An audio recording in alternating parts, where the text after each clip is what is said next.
ওম নমঃ শিবায়। দেখুন, আমরা আমাদের বাচ্চাদেরকে কিভাবে খারাপ পথে এগিয়ে নিয়ে যাচ্ছি তার কিছু উদাহরণ স্বরূপ আপনাদের সামনে আমি তুলে ধরলাম। দেখুন এই কথাগুলোর সাথে মিল আছে কিনা। আমার বাচ্চাটা খাচ্ছে না, কিভাবে রাহুর প্রভাব এনে দিচ্ছি। ওকে মোবাইলটাই দিয়ে দিলাম, কেন মোবাইলেও হাতে পেলে নাকি খুব ভালোভাবে খেতে পারে। বাচ্চা অবস্থার কথা বলছি। দেখুন, একটু বড় হচ্ছে আস্তে আস্তে, মোবাইলের প্রতি কিন্তু তার নেশা চলে আসছে, আসক্ত হয়ে পড়ছে ওইটার প্রতি। অন্য কিছু চাই না, খেলার জিনিস। যখনই ফাঁকা পাচ্ছে তখনই মোবাইল ইউজ করছে। এবং আমরা নিজেদের সন্তানদের, আমরা নিজেরা বাপ মা হয়ে তাদের হাতে ঝট করে মোবাইল তুলে দিচ্ছি। এবং এই মোবাইলটার নিয়ন্ত্রণ করে কোন গ্রহ? রাহু গ্রহ। কিভাবে খারাপ করে দেখুন। মোবাইল দেখতে দেখতে একটা নেশা জেগে গেল। তারপরে কি করছি? যখনই ফাঁকা পাচ্ছে পড়াশুনোর শেষে, তখনই আবার এনে বাইরে বেরোতে হবে না, এখানে গেমটা খেল, বন্ধুদের সাথে মিশতে হবে না, গেমটা খেল। হ্যাঁ, একটা কারণ আছে, এখন বর্তমানে মাঠের অবস্থা খুব খারাপ। মাঠ জমি জায়গা বলে নেই, বলতে গেলেই চলে। সেই রকম মাঠ কোথায় যে বাচ্চাদের সেখানে নিয়ে গিয়ে খেলাধুলো শেখানো হবে। জিমনাস্টিক শেখানোর ব্যাপারটা তো উঠেই গেছে। তারপরে ধরুন ব্যায়াম, এগুলো কিছু কিছু আছে ব্যায়ামের জায়গা, সেখানে আমরা নিয়ে যাই কই। মেডিটেশনে আমরা নিয়ে যাই কই, যে আমাদের সন্তানদের মনের অবস্থার ডেভেলপমেন্ট হবে। আমরা তো প্রথম থেকেই ফেলে দিচ্ছি রাহু। ছোটবেলা থেকেই যখন বাচ্চা খাচ্ছে না, হাতে ধরিয়ে দিলাম মোবাইল। তারপর একটু বয়সে বাড়তে বাড়তেই তাদের গেম খেলার অভ্যেস হয়ে গেল। এবং এই মোবাইলের মধ্যে ভালো সিস্টেমও আছে, খারাপ সিস্টেমও আছে। আবার একটু বড় হলে দেখা যাচ্ছে কি, যখনই মনের মতন গেম খেলছে, খেলায় হারছে, বা মনের মতন কিছু হচ্ছে না, আপনি পড়তে বসাচ্ছেন, তার মনোসংযোগ রয়েছে ওই মোবাইলটার উপরে, সেই খেলাটার উপরে। অতএব কি দাঁড়াচ্ছে? মনের একটা দূরত্ব। কে করছে এটা? রাহুতে করাচ্ছে, চন্দ্রতে করাচ্ছে। কনসেন্ট্রেশন নেই, মনের একাগ্রতা নেই। আবার কি হচ্ছে? ওর যখন মনের মতন কোনো কিছু হচ্ছে না, ওর বাড়িতে বাবা মার প্রতি বা অন্য কারোর প্রতি একটা মেজাজ মেরে কথা বলছে। তার কারণ কি? খুব চিন্তা করে দেখতে গেলে ওই সেই মোবাইল হচ্ছে মেন কারণ।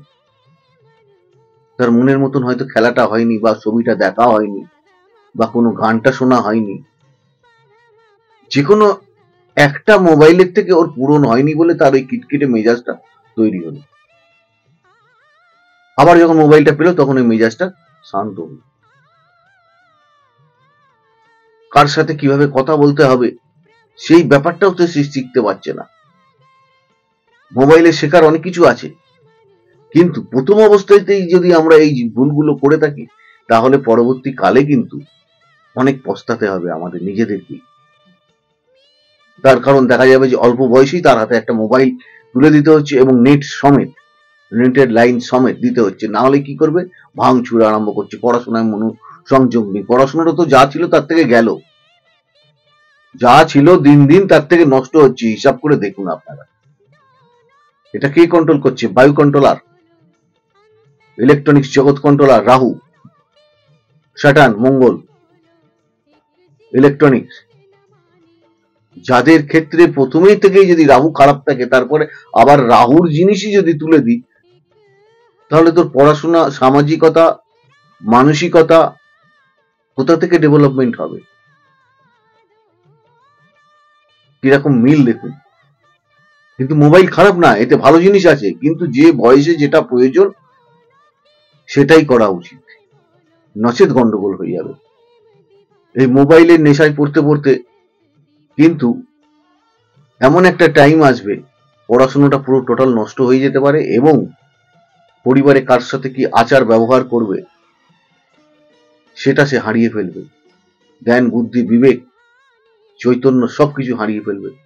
প্রথম থেকেই সংস্কারগুলো ঠিক করুন, এবং নিজেরা যতটা পারবেন সংযত হয়ে তার সাথে মেলামেশা করার চেষ্টা করুন। এবং একটু বাচ্চা বড় হলে বাবা মার যেটা দরকার মেন, মোবাইলটা, তাকে সন্তানকে মানুষ করতে গেলে অনেক সময় আমাদের নেটের লাইন ব্যবহার না করাটাই উচিত। কিন্তু এখন বর্তমান যা অবস্থা হয়ে গেছে, কেউ নেট ছাড়া চলতে চায় না।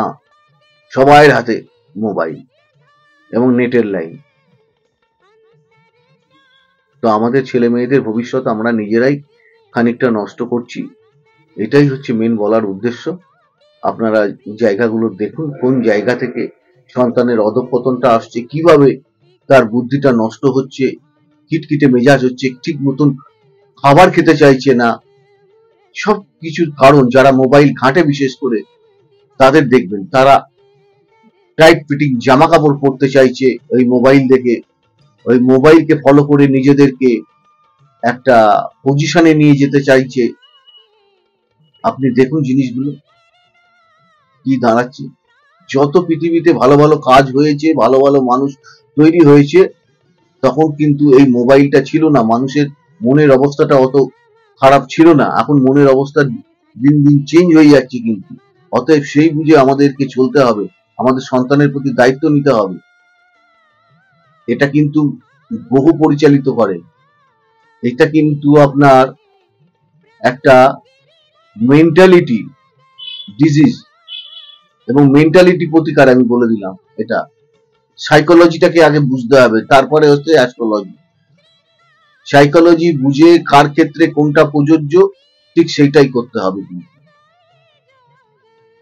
এবং আপনি একটু ফলো করে দেখুন, মাধ্যমিক বা উচ্চ মাধ্যমিকে যারা ভালো রেজাল্ট করেছে, তারা কত সময় পর্যন্ত মোবাইলটাকে ব্যবহার করেছে, একটু তাদের কাছে খোঁজ খবর নিয়ে দেখুন, একটু অনুসন্ধান করুন, তাহলেই বুঝতে পারবেন। আমার বলার উদ্দেশ্য এইটাই, গ্রহের রত্ন, তাবিজ, কবচ ছাড়াও প্রতিকার হয়। প্রথম প্রতিকার হচ্ছে মেন্টালি প্রতিকার, বাড়ির পরিবেশের প্রতিকার, পারিপার্শ্বিক পরিবেশের, পরিবারের প্রতিকার। এগুলো কোথা থেকে আসছে, কিভাবে ক্রিয়া করছে, সেগুলোকে জানতে হবে, দেখতে হবে, বুঝতে হবে। তারপরে হরোস্কোপ বানিয়ে, যার ইলেকট্রনিক্স নিয়ে পড়ার কথা তাকে সায়েন্স নিয়ে পড়াচ্ছি, যার সায়েন্স নিয়ে পড়ার কথা তাকে ইলেকট্রনিক্স নিয়ে পড়াচ্ছি, যার ব্যাংকিং সেক্টরে রয়েছে, যার খেলাধুলার প্রতি নজর রয়েছে, যে ছোটবেলা থেকে ইঞ্জিনিয়ারিং এর প্রতি নজর রয়েছে, এইগুলোকে দেখুন, দেখে তারপরে সন্তানের প্রতি ধাবিত করুন। আপনার সন্তানদের নিশ্চয়ই ভালো সুফল পাবেন। হরোস্কোপটাকে দেখে তবে সেই বুঝে তাকে পথ চলান। অনুষ্ঠানগুলো দেখুন, লাইক, শেয়ার, সাবস্ক্রাইব করুন। ঈশ্বর আপনাদের সকলের মঙ্গল করুন। এই বলতে বলতে দেখুন 7-8 মিনিটের প্রোগ্রাম হয়ে যাচ্ছে। মানুষ শুনবেই না এইসব কথাগুলো, যেগুলো শুনলে মানুষের জীবনে ইমপ্রুভমেন্ট হবে। মানুষ এইসব জিনিসগুলো ভুলে গেছে। মানুষ নাচ গান, অসভ্য ফিল্মের দিকে এগিয়ে যাচ্ছে। একটু চিন্তা করে দেখুন, কথাটা খারাপ ভাবে নেবেন না। আমার ন্যায্য কথা বলার দরকার ছিল, তাই বললাম। আপনারা সকলে ভালো থাকুন, সুস্থ থাকুন।